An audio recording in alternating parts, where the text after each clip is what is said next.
कुरुक्षेत्र का युद्ध थमने वाला नहीं था, लेकिन अर्जुन का मन अब भी उलझन में था।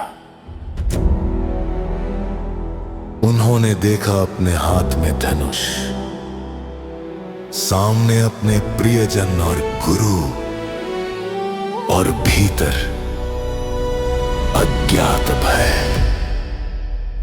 अर्जुन ने कहा, हे कृष्ण, मैं युद्ध क्यों करूं? क्या मेरे कर्मों का फल मुझे मिलेगा? क्या यह सही है? श्री कृष्ण ने मुस्कुराते हुए उत्तर दिया,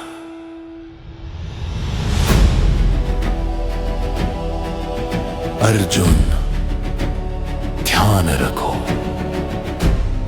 कर्म करना तुम्हारा धर्म है, परंतु फल की चिंता मत करो।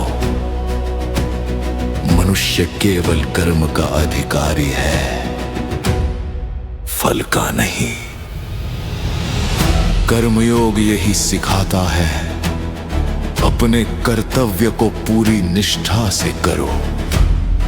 सफलता या असफलता की चिंता छोड़कर जो व्यक्ति निष्काम भाव से कर्म करता है, वो स्थिर बुद्धि और आंतरिक शांति पाता है।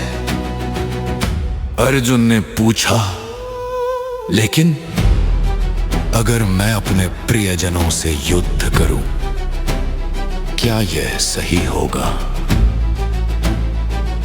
श्री कृष्ण ने समझाया, जो धर्म आवश्यक है वही कर्म करो। अधर्म से डरना या मोह में पड़ना तुम्हारे कर्तव्य को बाधित करेगा। कर्म करो, पर मन को परिणाम से स्वतंत्र रखो। मानव केवल अपने कर्म से परिपूर्ण होता है।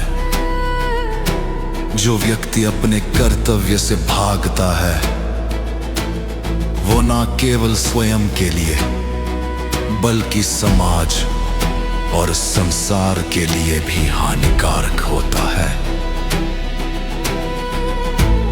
श्री कृष्ण ने उदाहरण देकर समझाया,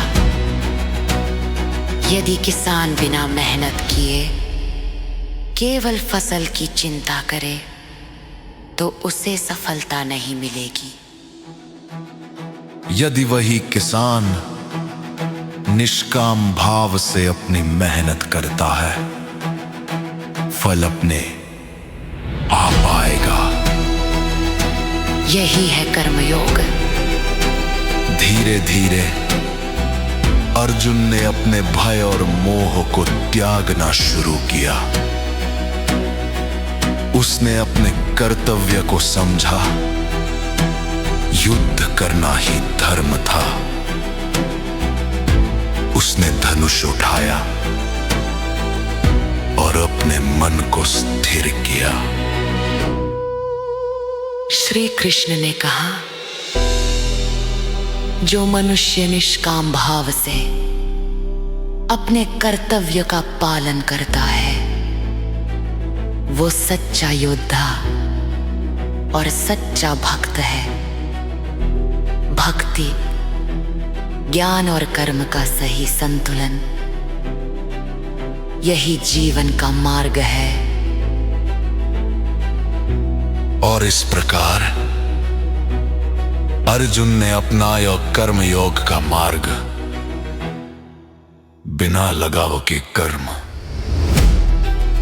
बिना भय के कर्म और बिना मोह के कर्म। कहानी का संदेश, सच्चा साहस और शक्ति